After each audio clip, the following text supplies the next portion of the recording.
Hi, I'm Afi Wiggins, Managing Director of the Dana Center. I've been in the field of education for more than 2 decades. I spent the majority of my career in research, statistics, and evaluation. I'm a former elementary teacher, a former assistant principal, and I've taught research, statistics, and evaluation in undergraduate and graduate school over the past 10 years. I joined the Dana Center in 2017 as Director of Research and Evaluation. I took over the leadership of the center effective June 1st after its founder and executive director, Uri Treisman, retired. I'm going to talk to you today about cultivating asset-based learning environments through instructional intensification. I want to give you a little background about the Dana Center. The center was founded 35 years ago by Uri Treisman. It is situated under the College of Natural Sciences at the University of Texas at Austin. At the center, we develop and scale effective mathematics, science, and literacy innovations to support educators, administrators, and policymakers in creating seamless transitions throughout K-12 and post-secondary education for each and every student, especially those who are Black, Latino, and experiencing poverty. The center seeks to create generations of students who understand the purpose and relevance of mathematics, science, and literacy in their roles as citizens and as future participants and leaders in the workforce. I want to start with a personal story about how asset-mindedness and the pouring into me by my parents, grandparents, siblings, and teachers and friends set me on a course for success and made me believe to this day that I can do anything. I grew up middle-class Black in Birmingham, Alabama in the 1980s. My paternal grandmother, born in 1922, had a college degree and was a financial guru. My paternal grandfather was a bootlegger and a landowner. My maternal great aunt, born in the 1920s, had her master's degree in English literature the whole time I knew her. My paternal great uncle, born in the early 1900s, was an architect who got his degree from Boston College. My father was a mathematician, my mother an artist, teacher, and principal. I had mostly Black teachers. I was a teacher's pet, and I always made good grades and scored above average on standardized tests. I did not experience academic trauma until I got to Algebra 2 in the 9th grade. While doing homework, I recall lots of yelling and repetition from my father and lots of tears and swollen eyes from me. Once I solved a problem, I fondly hear him say, and that was the answer yesterday, it's the answer today, and it will be the answer tomorrow. And my tears would fade until the next problem. I just could not get algebra. But he, nor my mother, nor my teacher expected me to fail. It simply never crossed their minds. I do not tell you that I grew up middle class for you to think of me more positively than you do my Black peers or your Black students who grew up poor. With all the positive memories I had, I also witnessed the crack epidemic and alcoholism tear through my neighborhood like a tornado. I tell you this because although I do not remember all the positive and negative details, I do remember that almost everyone I encountered in and out of school spoke strong belief and positivity in me. This is what has made the difference. I went on from Algebra 2 to take higher level math courses. I fell in love with statistics and spent more than 2 decades in the field of research, statistics, and evaluation. I'm guessing it was my standardized test scores that afforded me early access to algebra and subsequent higher level math courses. But it was also my educators and counselors' belief in me as being worthy. Each and every student is worthy. It is the choices we make as educators and leaders that make the difference in students' opportunities and success. At the center of my personal story were people who were asset-minded. Being asset-minded is not having a savior mentality. Being asset-based is a constant mindset that focuses on strengths rather than perceived deficits. It means that you think and say things that pour positivity into students, not toxic positivity. Students are quite perceptible to BS. If you think that race or gender identity or immigration status or language proficiency or family income or zip code unlike your own signifies something negative, do the personal work to change your beliefs by experiencing people from cultures unlike your own. Think of each student as curious beings who want the same things out of life that you want for your children, grandchildren, nieces, and nephews. You have the power to empower each and every student, to mold them into curiouser human beings just by the way you engage with them.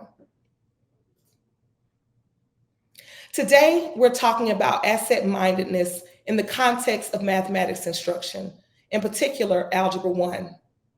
Access to and success in Algebra 1, especially early access, leads to access to and success in advanced mathematics courses, better foundation for secondary and post-secondary science and engineering learning experiences, persistence in post-secondary education, and on-time high school and post-secondary graduation.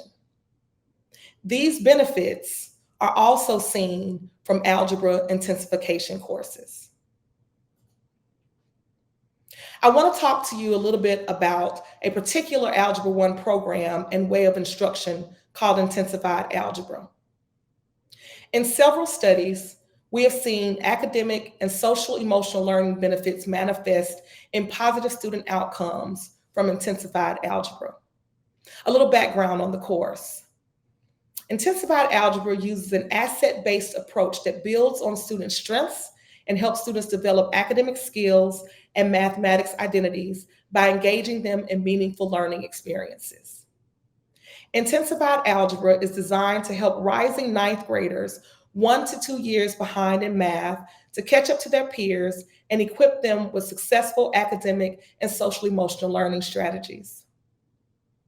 A 2015 pilot study in a large urban district in Hillsborough, Florida, found that when implemented with fidelity, there were significant increases in student performance on the state end of course Algebra 1 assessment. A study published in 2018 found that in Chicago public schools, those who were placed in double dose Algebra 1 based on a cut score had significant increases in the likelihood of persisting in college and attaining a college degree. These results were largely dependent on implementation adhering to the cut score requirement. In fact, researchers subsequently found that when students with the same cut score were placed in double dose classes with much lower skilled peers, the double dose program had no effects. It's critically important to follow the implementation of intensified algebra structures. Finally, in a 6-year study of intensified algebra in Washington that I was intimately involved in, we found both academic and social emotional learning impacts. Students who took intensified algebra performed significantly higher on their standardized math test than did their matched peers who took traditional Algebra 1. There were many non-cognitive benefits as well. The main ones were that students who took intensified algebra showed growth in the following social emotional learning areas: engagement, self-efficacy, and metacognition. And they showed this growth consistently over 6 years of study. These findings showed that intensification in algebra instruction works for diverse groups of students with great academic and social emotional needs. However, there are critical structural elements that must be in place for success. Implementation must be targeted and intentional. This includes the deliberate use of added instructional time, not for remediation, but for just-in-time contextual learning of on-level content. Learning is about more than just algebra content. Students also need the right supports and instructional structures. High High quality instructional practices include real world connections to improve student engagement and understanding, allowing students to think about and explain their thinking, and formative assessment practices for continual monitoring, feedback, and reflection of student learning. Teachers need professional learning opportunities, coaching, resources, and supports for this type of instruction to flourish. Speaking of teachers, you need the right teachers for these jobs. You need the right teachers to teach in intensification courses. The right teachers are asset minded. They show kindness and caring. They have high expectations and are committed to building positive relationships with their students. Finally, ongoing diagnoses of individual student needs is required for success of an intensification math course. This includes real-time feedback to teachers that address misconceptions about student learning, modifying schedules to fit extended time, engaging families, and integrating technology. Without careful attention to these elements, intensification in algebra may not yield positive results. I want to wrap up with additional actions that may be taken to cultivate an asset-based learning environment in and beyond the mathematics classroom. Set high expectations and a common standard of excellence for students. 100% success should be the expectation for each and every student. Be curious about each student's background, knowledge, experiences, cultures, families, and communities. Use students' assets and what you know about them in lesson planning. Plan different learning pathways that match students' capabilities. Incorporate classroom structures that encourage student discourse and peer engagement. Exhibit a caring disposition for your students' lives and their experiences. An intensification course in math is not a silver bullet. There are no silver bullets to equitably improving the lives and education of students. However, the strategies of intensification and asset mindedness incorporated in how each of us show up for each student most days, how we speak positivity into them, and how we provide differentiated learning and engagement experiences consistently over the course of their education journeys will change the lives of your students and will change the world.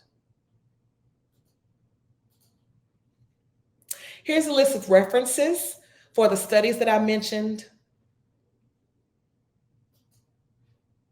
And I would love to continue engaging. Please contact me should you wish. Thank you.